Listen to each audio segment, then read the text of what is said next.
রুটি। বাসি রুটি কিন্তু খাওয়া খুব একটা খারাপ নয়, জানো তো?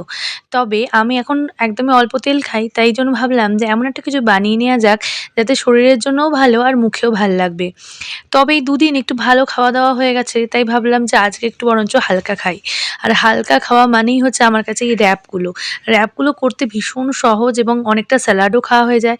আমি এখানে একটু পেঁয়াজ কুচি করে নিচ্ছিলাম, জানো তো? আমাদের এখানে কিন্তু এখন পেঁয়াজের দাম হঠাৎ করেই খুব কমে গেছে। এখন ওটা মোটামুটি কুড়ি টাকা করে কেজি নিচ্ছে। একটা সময় আসে যখন ১ কেজি পেঁয়াজ এখানে প্রায় ১০০-১৫০ টাকাও হয়ে যায়। যাই হোক, সেসব এখন বাজারের কথা থাক। এখন চলে এসেছি ডিমটা ভাজতে। মানে ওই যে অয়েল ব্রাশ করে নিয়েছিলাম, মানে হাত দিয়ে মেখে দিয়েছিলাম, তার মধ্যে ডিমটাকে দিয়ে দিয়েছি।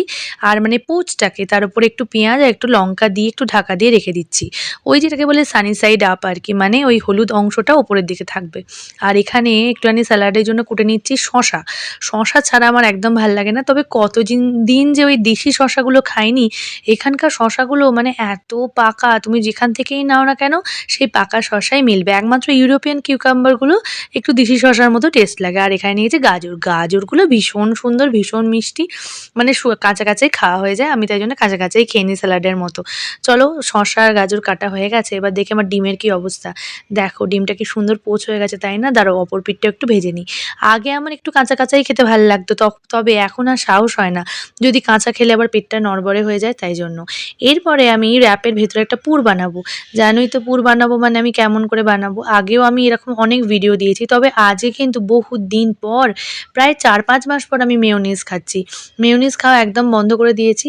তবে হঠাৎ করেই মনে হলো যে ফ্রিজে যখন আছেই, বরকে মাঝে মাঝে কিছু বানিয়ে দিই, তো আজকে একটু খেয়েই দেখি না কেন। তাই জন্য সাহস করে খেয়ে নিলাম। আর তার সঙ্গে ওপর দিয়ে নিয়েছিলাম একটু লবণ। মেয়োনিজ আর লবণ দিয়ে এই পুরো স্যালাডটাকে মেখে নিয়েছি। গোলমরিচ দিইনি, কারণ আমি কাঁচা লঙ্কা ইউজ করেছি। রুটিটাকে কিন্তু আর গরম করিনি। রুটিটাকে ওর অবস্থাতেই এবার ভেতরে আমি ওই স্যালাডগুলো দিয়ে দিচ্ছি। আসলে আমাদের এখানে এখন প্রচণ্ড গরম, যে সেরকম নয়, বেশ ওয়েদারটা ভালো।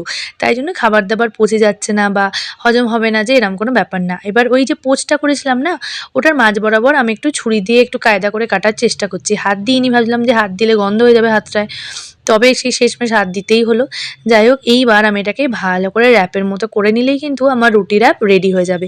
আমি এর আগে অনেক রকমের র‍্যাপ করে দেখিয়েছি। আমি জানি না তোমরা দেখেছো কিনা? যদি না দেখে থাকো তাহলে কিন্তু অবশ্যই দেখতে পারো। ওই র‍্যাপগুলো টিফিনেও তোমরা বাচ্চাদের দিতে পারো বা নিজেরাও খেতে পারো। দেখো কি সুন্দর দেখতে লাগছে, তাই না? এটা দেখতে যত সুন্দর হয়েছে, এটা কিন্তু খেতেও ভীষণ সুন্দর হয়েছিল।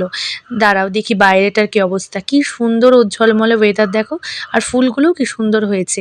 এই ফাঁকে একটু খেয়ে নিই। মেয়ে পাশে খেলছে আর আমি তাড়াতাড়ি করে খাওয়ার চেষ্টা করছি। কারণ বাচ্চাদের এই সর্দি, জ্বর এসব হলে